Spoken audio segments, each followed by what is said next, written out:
Un gigantesque complexe industriel de traitement d'eau. L'ouvrage qui sort des terres ici au quartier Binza Ozone, dans la commune de Ngalema, est simplement éblouissant.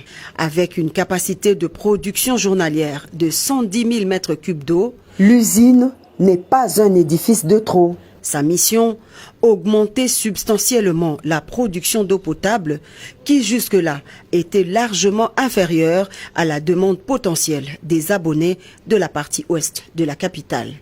Ozone va traiter et fournir de l'eau potable aux populations des communes de Ngalema, Mongafula, Kimtambo et Selembao, des municipalités dont la plupart des robinets ont longtemps servi de simples décors aux utilisateurs.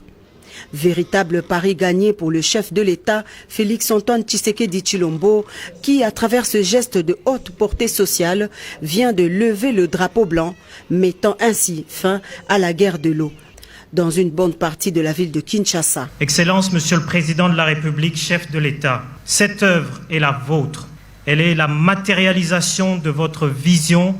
Alors que la nature nous a doté d'immenses réserves en eau douce, plus d'1 500 000 personnes ont eu de la peine durant 10 longues années à accéder à l'eau potable au robinet en quantité suffisante et de bonne qualité. Une unité supplémentaire ultra-moderne de captage, de traitement et de distribution d'eau, fruit d'un partenariat entre le gouvernement et la Banque mondiale, dont le financement s'élève à 72 millions de dollars américains. Une initiative louable qui s'intègre parfaitement dans la vision du chef de l'État, Félix-Antoine Tshisekedi Tshilombo, fondée sur l'humain et son bien-être. Au nom de la Banque mondiale et de son directeur des opérations absent du territoire national, cet investissement fait partie du projet de développement multisectoriel Résilience urbaine de Kinshasa. L'expansion et la croissance démographique de la ville de Kinshasa constituent un défi important à la fourniture de services urbains à ses habitants.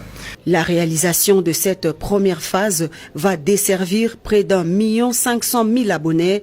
Elle a 3 fois la capacité de celle de Lemba Imbu qui donne 35 000 mètres cubes par jour. La Régie des eaux, maître d'ouvrage de ce vaste projet, s'est engagée à offrir à ses abonnés un service régulier et professionnel.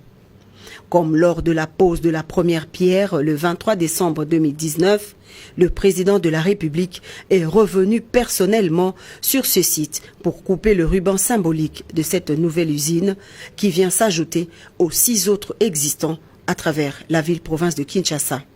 Soucieux de relever le défi de l'amélioration du social des populations congolaises à travers des projets à impact social, notamment dans le secteur de l'eau potable, le chef de l'État a promis d'étendre cette politique de desserte en eau potable à l'intérieur du pays dans le cadre du programme de développement des 145 territoires.